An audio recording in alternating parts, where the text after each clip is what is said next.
like to start off these mornings with something we fondly refer to as the jargon of the day. This is when we take on one word, one phrase, one acronym, and we try to figure out what in the heck are they talking about? Why do they have to? Why do they have to use these jargon terms? And how can it help us? That's really the important thing for me. For the first 2 years, I railed against the jargon and said, I'm not going to learn it. I already have a master's degree. I don't want to learn a whole new set of jargon. And then I realized that they use the jargon because it's quicker and it's more efficient and it's more specific.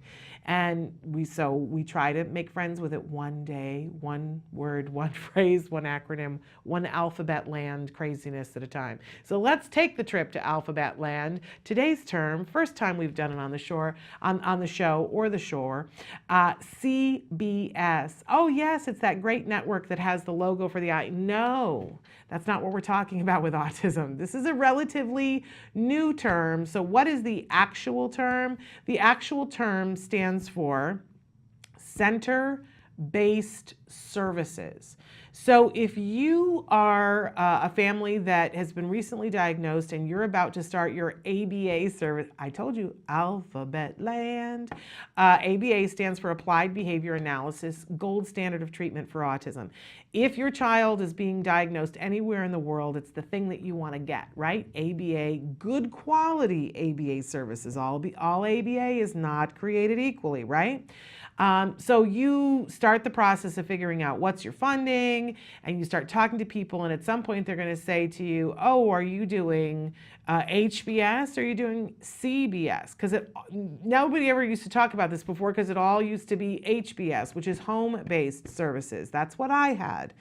But you are going to hear people talking about CBS, and if they're not talking about it, I suggest you start talking about it. Why? Let's take a look at our working definition for CBS. Here's what you need to know about CBS.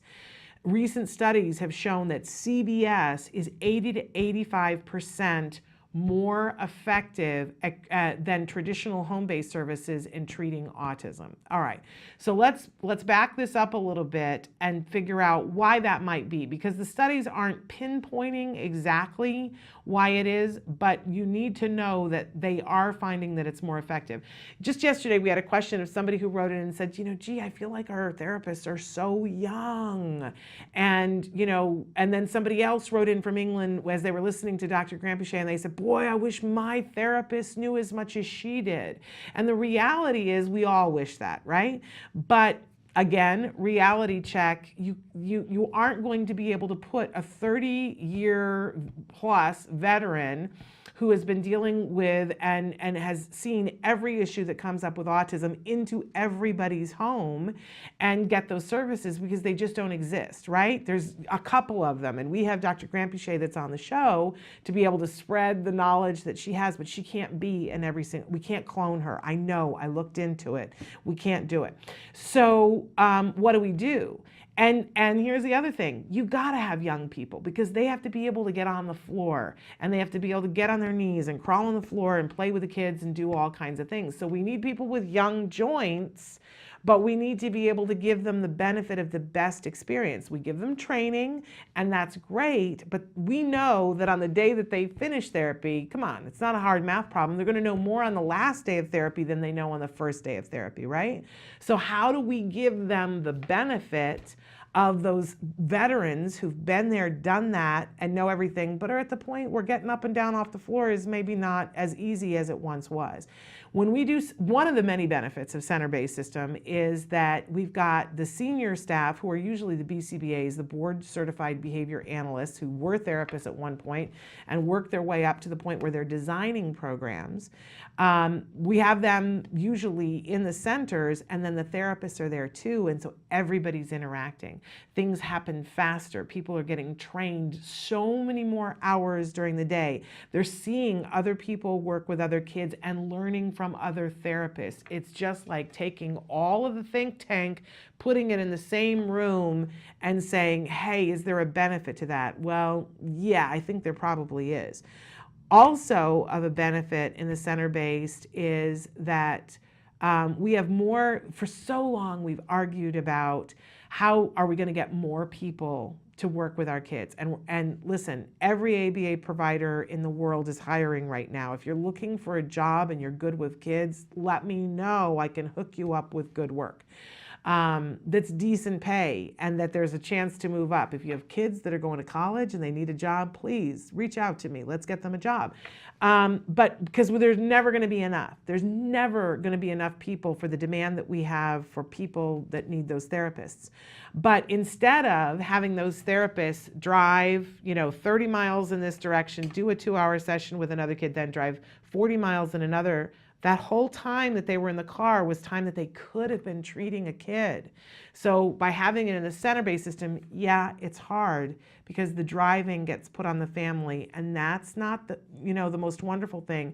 But if you think about how many more hours those trained individuals get to spend with kiddos, it's the right way to do it. It's the reason why doctors don't make house calls anymore and why we have to travel to the doctor's office instead of the doctor coming to us, because you take the person who's got the most training and have them do the least amount of travel and put them FaceTime with other people as much as possible. And then one of the other great things about center-based system is that the kiddos around other kiddos, so socialization goes through the roof. Just some of the many reasons why we're pretty sure, but again, the studies weren't about why, but those things all make sense, don't they? But the study was very clear, 80 to 85% faster. And I do want to point out that one of the studies, which was done by the Center for Autism and Related Disorders, looked specifically at, first they looked at a group of kids who were getting home-based services and were getting center-based services, and it compared. And the kids who were getting center-based services were mastering things and holding on to that mastery longer. Great, right? But everybody goes, well, maybe those kids just, or maybe those therapists just, whatever, I don't know. But so then they took the kids who were in home-based and they took those very same kids with the same therapist and put them in the center-based and said, do these kids learn faster as opposed to when they're, and guess what? Yes, 80 to 85% faster. It's like serious business. When I think about the fact that my son did ABA for 5 years, and that maybe we could have accomplished what we accomplished in 5 years in 3. Hello, get yourself some center-based services. Talk to your ABA provider, ask them if they're going center-based, ask them why they aren't, if they aren't, and consider making the change because center-based is where it's at. Okay, moving on. We always have a question for you, and our question today is one that I absolutely love because it's a positive assumptive question, right? And of course it would be with ABA, but what services has ABA made possible for you? I think I worded that wrong. What has ABA made possible for you? Not necessarily services. What has having ABA open the door to? And I can tell you for us, pretty much everything. That on the first day when my son was diagnosed, and I frequently do a talk that I call the crystal ball of autism, and I talk about how I wanted a crystal ball. I wanted to be able to look into the future and know what was going to happen, like where are we going to be, and no one can tell you on the first day, and it's so frustrating. And that I had this sort of vision board of what my life was going to be like, and it was going to be perfect. And my kid and I were going to be close, and we were going to have these deep, meaningful conversations, and he was going to go to college, and he was going to change the world, and it was all going to be lovely, right? And then when the doctors said autism 11 years ago, it was like my whole vision board became a dry erase board, and it just, autism erased the whole thing, and all that was left was a question mark that I didn't know in that moment. Was my child going to be potty trained? Just didn't know. Was he going to speak? Was I ever going to hear the words, I love you, Mom? Everything was a question mark. And ABA took those question marks and turned them into realities. And now, looking back, it happened in a relatively short period of time. It felt at the time like it was just the slowest thing in the world. But it wasn't. That's just what it felt like to me. So ABA made everything possible. And if you're not getting good ABA and you're not seeing the progress that you need to see, check. Make sure, make sure that the ABA that you're getting is good quality, and don't be afraid to make changes. But that's our question for you today. What has ABA made possible for you? For me, easy, everything. All right, we always have a topic of the week, and our topic this week, boom, ba, bum, getting good information, because isn't that everything? I started this show by saying to you that I was lucky because I got good information along the way. And I'll be honest with you, we try really hard here to set the bar at giving good information. Sometimes it's hard, and we take it really seriously, but part of the reality of the autism community is that every single person has different circumstances, and sometimes the information is difficult.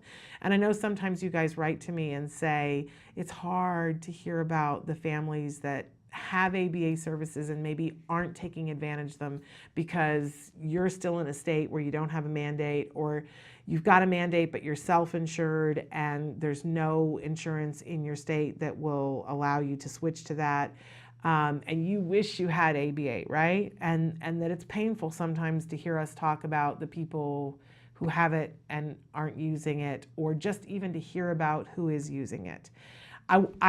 So I want to say to you, I try to be cognizant of that, but I do want to remind those of you who feel like you're on the short end of the stick that it used to be that way for everyone, and that people who were stronger than I am, so no judgments if you can't do this, but there are people who found the way to do an ABA program themselves. I don't know if I could have done that. I'm so grateful that I still had to jump through some fire hoops to get the funding for it, but I got to have a fully funded ABA program, and it made a lot of difference. But there are many people that I can point to who did it on their own. And now that's easier than ever. The resources are in place to help you to do that if that's what you have to do. But it's all a matter of getting the information that you need, always. Isn't it? And sometimes that means asking the right question, because if you don't know which question to ask, then sometimes, you're not going to get the information. So we try to front load you with questions, and we try to give you an opportunity to bounce questions off of us so that when you get in front of the experts who can answer your questions, that you're prepared with the right question. That's part of what we try to do here on a daily basis and on a weekly basis, on a yearly basis. Don't be afraid to ask us questions. That's what we're here for.